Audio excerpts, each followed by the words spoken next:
everyone, welcome back to our new episode of Murder, Mystery, and Menu. I'm Teresa. I'm Tabitha. And if you haven't seen any of our videos before, what we do is we draw a state at the end of each one of our videos. And whatever state that we get, we will talk about a murder or a mystery. And then we will also cook something that is famous or something that's popular there at that location. Mm-hmm.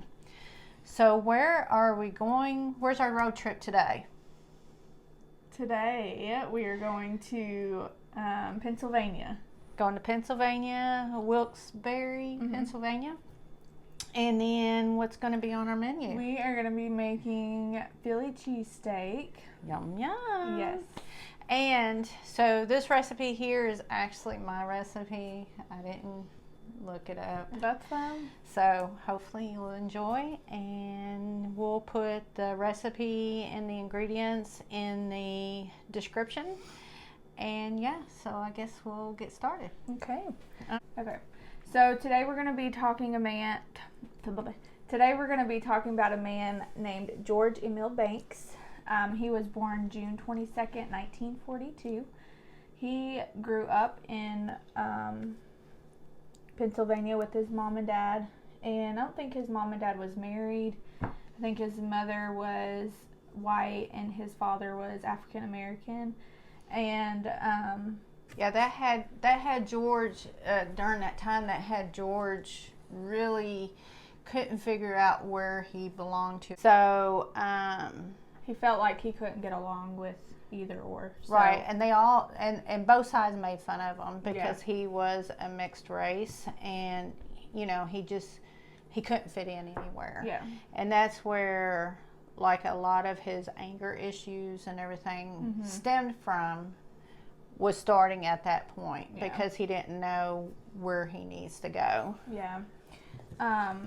And then he felt like when he was around his 20s, he was like, well, maybe I can get into the military or go to the army to try to get away from all this. And so he did. So he joined the army, and I think he was only there for about 2 years, though, because he couldn't get along with the guards and mental issues going on. I'm not sure exactly, but he was discharged from the army. I think it was 1960 when he was discharged. So when he left, he got married to a woman named Doris Jones. They were married for, I don't know how long they were married. A few years, I think. Years. They were married for a few years, and then, they ended up getting a divorce. Yeah, they didn't have any children or anything like that. Doris had 2 children of her own, but they didn't have any children together. So they divorced, and Doris, I think, ended up moving back to Ohio with her 2 children. After that, he decided he was just going to be the man and get all these girlfriends. Well, so after did you talk about where he got out of the army and where he ended up getting along within a group of men and ended up robbing? Oh, no. Yeah. I did not. So I think that happened before he got married. Yeah, because he got married when he got out of jail. Yeah. So let's take a step back. So before he got married to Doris, and after he got out of the military, he got with a group of people that's on kind of like on the wrong side, mm-hmm. and they went in to rob a place, and George actually not killed, but he shot the owner of the store that he robbed, and he was sentenced for, I think at that time he was sentenced for like 5 or 6 years. Well, then he went out on like a work It's like a farm leave. Yeah, It's work like leave. 2.5 years or so after like he was already in prison for a little bit. So he went on that, and then he tried to escape. Well, when he did that, they added another year to his sentence. So he actually served prison for 7.5 years.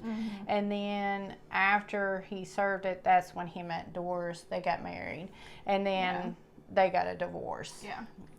So then after that, he decided where he was at. So he decided to get a bunch of girlfriends. Be like, I'm the man. So he did buy a house on 28 Schoolhouse Lane. And then that's when he started to have all these girlfriends. And at this point is when I think he got the job at the prison. Yeah, as a prison guard. So after he served prison for 7.5 years for shooting somebody and try to kill him, then they hire him to be a police guard. A prison guard. So maybe they needed help. I don't know. I guess they needed help. I don't know. But anyways, he ended up getting a job there at the prison guard. And he was like over the watchtower, so he was watching all these prisoners and making sure they weren't like escaping or anything like that. So which he tried to do. It is kind of crazy. Like I wonder if people escaped whenever he was working there. He was just like, whatever, I did that, so I know how it is. So I don't know, but so he got a job at the prison. He did have a couple of girlfriends. He had a couple. A few girlfriends. I wonder if he bragged about that to other people. Probably. Be like, are you involved with somebody? Yeah, I've got like four women living at my house. So but I don't know. I don't know. Yeah, who knows? I don't know. But then the women, why would they? I don't know. It's out there, I guess. What do they call it? Polyamorous. Yeah. Polyamorous or whatever. Where so maybe that's what they were all into. I guess so. But anyways, go ahead. Because two of his girlfriends were actually sisters, and so that's amazing. He had one girlfriend. Her name was Regina Clemens. They had a daughter together. After they had a daughter, they had someone else move in, Sharon Mazzillo, I think is how you pronounce the last name, and then they had a son. And then Sharon ended up moving out on her own. Like her and George ended up not getting along, so she left. But then that's when Susan Yahas came in as well. Yeah, and then they ended up having a child together as well. Yeah. So it was a big family in that house. And they also had Dorothy Lyons. Lived there, and she had a previous daughter from her previous, but then her and George had a son. So he was just making this big old family here at that location. So as of I think it was like 1981 when his mental status started going like downhill, and he started keeping a journal of like his thoughts and just random things about him. He also had like a list on there of his heroes. They were like cult leaders like Charles Manson, Jim Jones, so like he had like a list of who his heroes were. So I guess he was wanting to kind of get similar to what they were like. I guess maybe that's why he had this harem of girls and everything. Maybe trying to start something. I don't know. Yeah, but could be. So he would keep a journal of all of his thoughts. He did have an insert in his journal, and I'll read that. He said, on November 25th, 1981, Banks wrote in his journal, quote, "I feel that I am insane.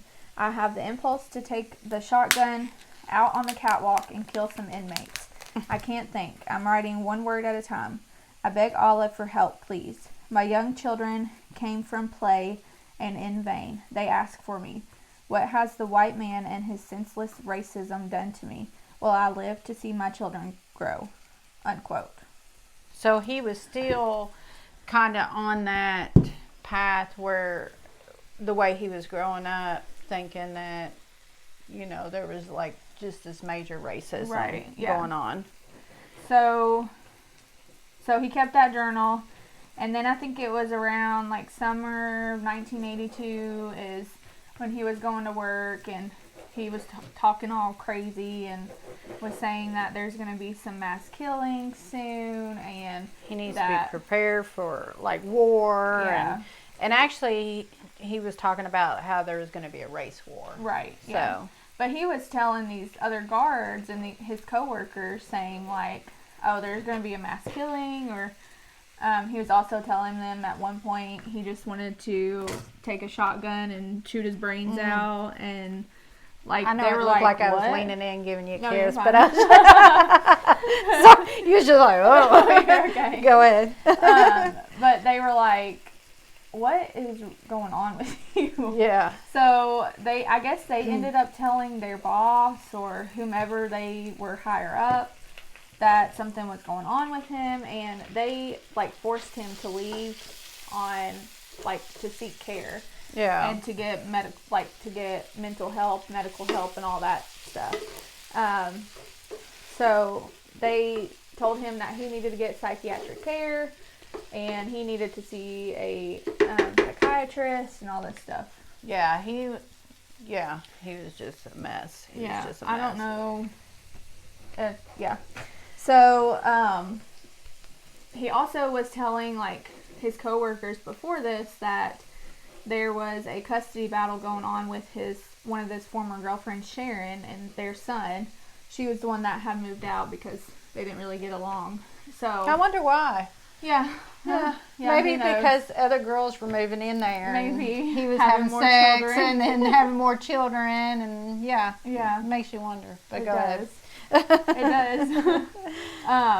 But he was telling his coworkers like, hey, one of my previous girlfriends is doing a custody battle with me for our son. If I don't win or if I don't get my son, then I'm going to kill them all. I'm just going to kill everybody. And I mean, you would think that something like that, you would think that they're like, really? I mean, maybe we need to report this. Maybe we need to do something, you know? Right. Yeah. But really, they never did do anything. So on September 24th, I think is kind of when he like lost his breaking point, because he was like mad about his forced leave from the prison. He was mad about the custody battle, which in the custody battle, he actually won the custody battle and was granted access for his son. But Sharon was like, no, that's not going to happen. And I mean, do you blame her though? I mean, no, I mean, honestly, I don't really know, I guess, what their situation was, but. Yeah, but him having basically a harem at his house. Right. You know, I can see why she didn't want her kids around all that stuff. So. Right. But yeah, she was like, no, and took him anyways, and they left, she was just like, no, you're not going to have custody of them. And so I think that at that point he was like lost all control over like what he can do and all that stuff. So on September 24th in that evening, after he was just like whatever, done with it all, him and Dorothy and Regina actually went to a birthday party, and they were having a good time. They were drinking and they were just at this birthday party.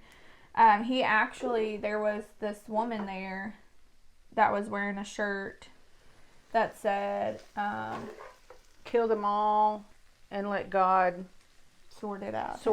Yeah. Yeah. Kill them all and let God sort it out.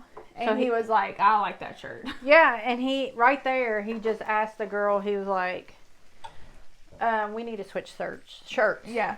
So they did. They switched shirts. They switched, and he kept that on all night long. So I believe he went home, and he had been drinking, and he like took some pills and all this other stuff. So he was, pretty out of it.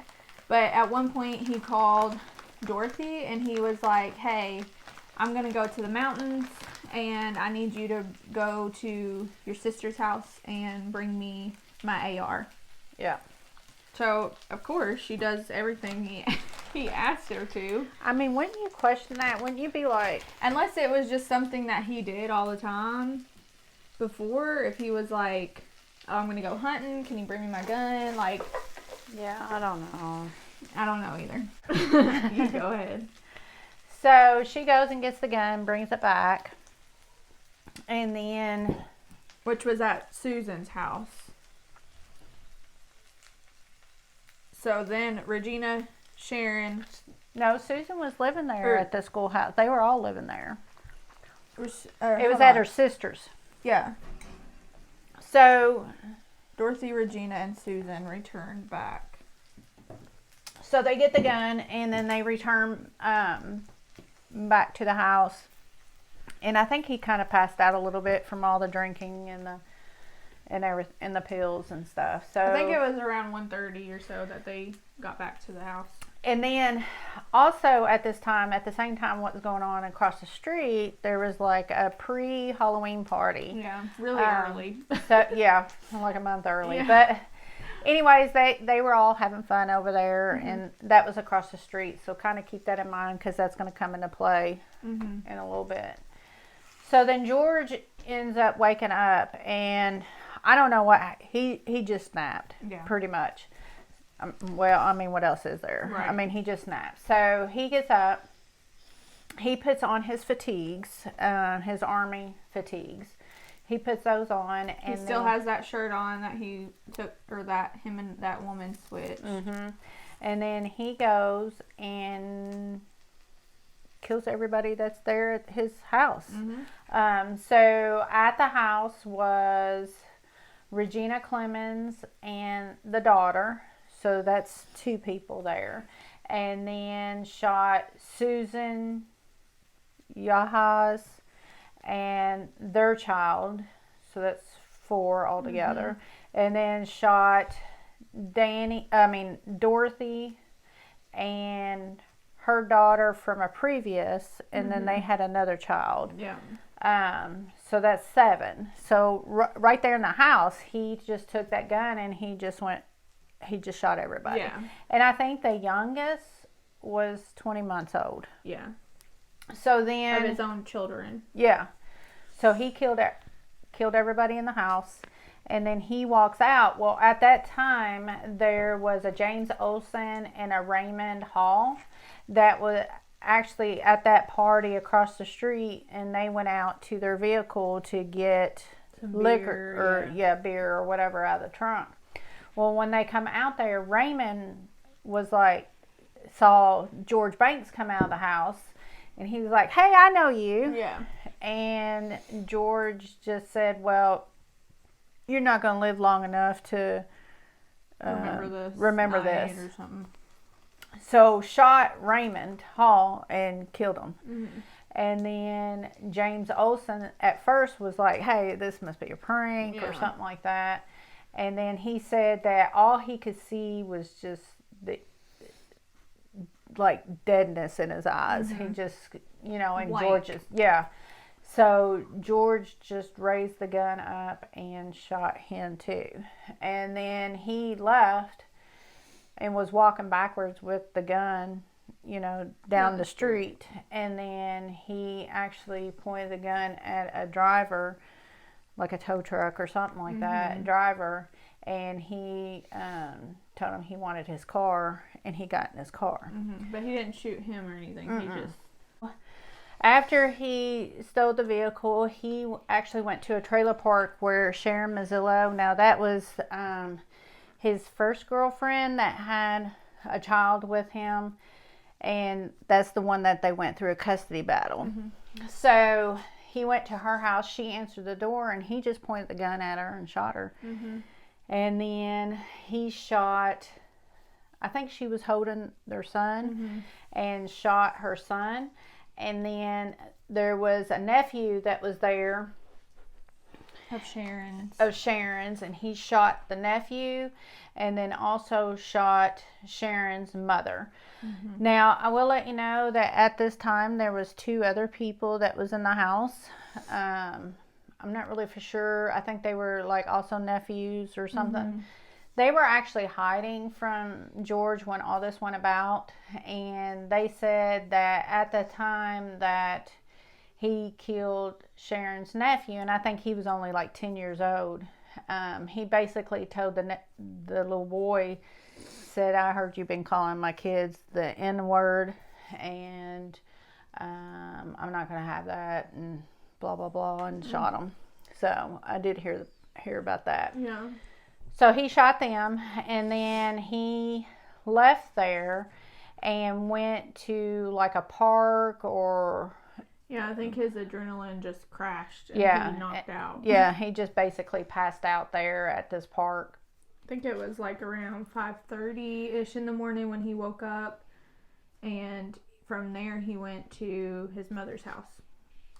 So when he went to his mother's house, when he came in, he just basically told her, you know, I did it. I killed them all. I killed every single person. I took care of it. I killed them all. Now, at this time when he went to his mother's, the police were already called to the schoolhouse. So they were all there. And, I mean, the detectives were, just walking into that scene, you know, seeing those children, you know, and those women that were shot. I mean, it was just horrifying. And they were already there investigating what was going on. Right. Now, James Olson, one of the guys across the street, he actually survived the gunshot. So he was able to kind of tell police what was going on. Well, then when George was at his mother's and confessing everything to her, I guess she kind of thought, wait a minute, this can't be right. Right. So she calls over there at the schoolhouse hoping that one of his girlfriends would answer the phone. Well, at that time, a detective answered the phone, and she's like, George is over here. He's telling me all this is going on. And she said, I'm just trying to figure out what's happening. Well, at that time, the detective was like, everybody, or the kids are still alive, and that they're in the hospital. But then George got on the phone to the detective. He said, I know I killed him. Yeah. I know I killed him. Yeah. And hung up the phone. Yeah, so at that point, all the detectives and everything were rushing over to his mom's house. And he was like, I gotta get out of here. So he left and went to a vacant house of one of his old friends or something. I think it was on Monroe Street, but it was just a little bit down the ways. And he, like, set up everything there. Like, he put, like, mirrors there. Just so he could see everything. And I think, too, so, like, if a sniper was there, they wouldn't be able to tell where he was at because of all the mirrors and stuff. Yeah, barricaded the doors and, Yeah, I think he was just ready to die there. He was just ready to go. And I think that he didn't really want to kill himself, but he wanted to do what they call, you know, death by police officer or suicide by cop, I think is what they call. So they went to his mom's house. They couldn't find him there. So then they went to try to look for him. And I guess they found him in this home. And they tried to get him out of the home. And they set up a SWAT team and all that, and they actually got like his mother there to try to talk him out of it and stuff. And they even called the local radio station, and they wanted them to actually report that the kids were still alive. Yeah, like over broadcast it live. And that they were hoping, I think part of them thought that he was ready to die because he killed his kids and girlfriends. But I think a part of them thought that if they could convince him that his kids were still alive, that maybe he would come out. Yeah. He would want to do that. So he got his mother. They got his mother there and did that radio. Him all this stuff too, but it didn't work. The only thing that worked was there was someone that I guess he worked with before, and at the prison. he figured out like what was going on, so he came out there and he was talking to him like, come on out, I'm not gonna let them hurt you, I'll stand between you and you can hand me the gun, and they're not gonna shoot you and all this stuff. And he was just like, okay. So I don't understand how come he come out for him and not his mother, but I don't know. I mean, you just don't know, I guess, what Yeah. goes on in people's minds, but Yeah. especially, during all that situation. Right. So he ended up coming out of the house, and they got him and handcuffed him and Took him in. yeah. So whenever they did that, I mean, whenever the police interviewed him and stuff like that, they would actually say that he was very proper and nice and yes sir, no sir, and things like that. So they, the attorneys went there to write down the case and go over the case and everything for him and stuff. And then whenever they went to trial, during the trial, George said that he wanted to be on the to be questioned, or he wanted to be on the stand. Of course, his attorneys advised him not to do that, but he went ahead and did it anyway. And he also wanted to present the pictures of the shooting. And again, the attorney is like, look, you don't want to do that because the juries are going to see that and they're going to automatically be like, okay, death penalty. Right. You don't want to do that. But he was like, no, I want to do that.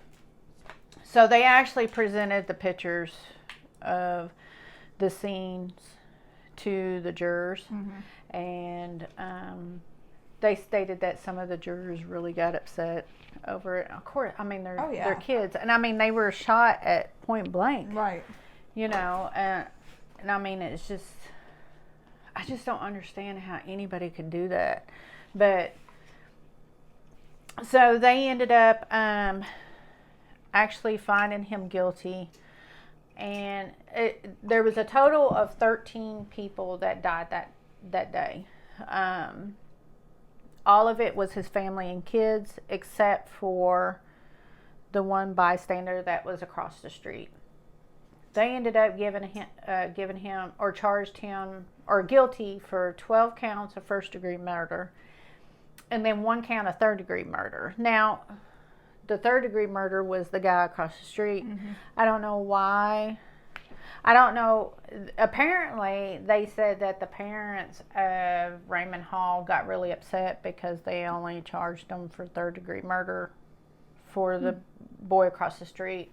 But he was actually given the death penalty. And then, basically, when the sentence was given to him, he just put his hand on his attorney and was just like, it's all right. Yeah. So the attorney fought, and they wanted it to be, they actually appealed the sentence and stuff just because of his background of his mental status and stuff. And I think after, I think he was there for like 5 or 10 years, on death row. You know how long it takes to actually carry out the sentence.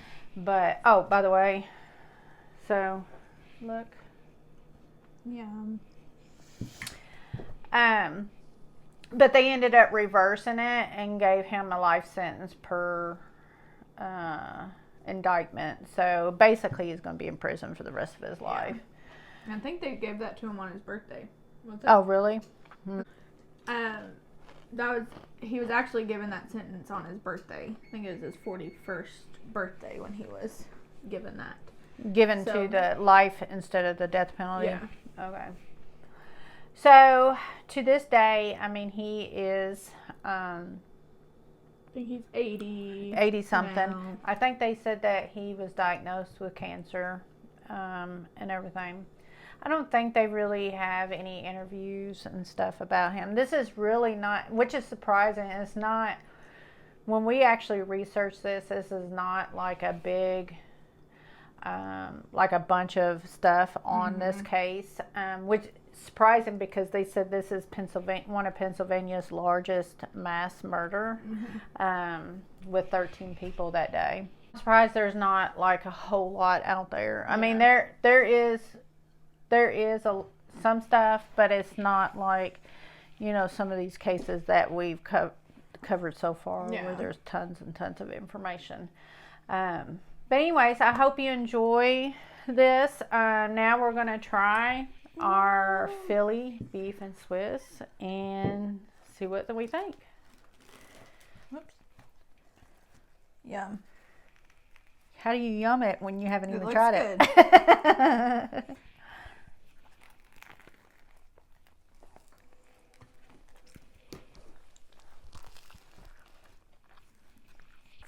Now, I have to say, I'll give it a 10 because it's my recipe. But, me too, because I'm sitting here. I'm just kidding. No, it was really good though. You like it? Mm. So anyways, I hope you enjoyed our show. And I guess we're going to go ahead and draw and see where we're going next on our road trip. Let's see where we're going. Idaho. We're going to Idaho. So if you have any suggestions, please comment. I hope you enjoyed our show. And I think we're going to start a little bit to do something different and just kind of do like a really snippet video. I guess what they call shorts on YouTube of opinions from our viewers out there. So stay tuned. Hope you enjoy that, and stay tuned to our next video, which will take place in Idaho. And as far as what we're making, we'll see. So please comment, subscribe. It just smelled like it was burning. Sorry. Now please comment, subscribe, and yeah. I guess that's it. We'll see you in the next video. All right. Take care. Bye. Bye.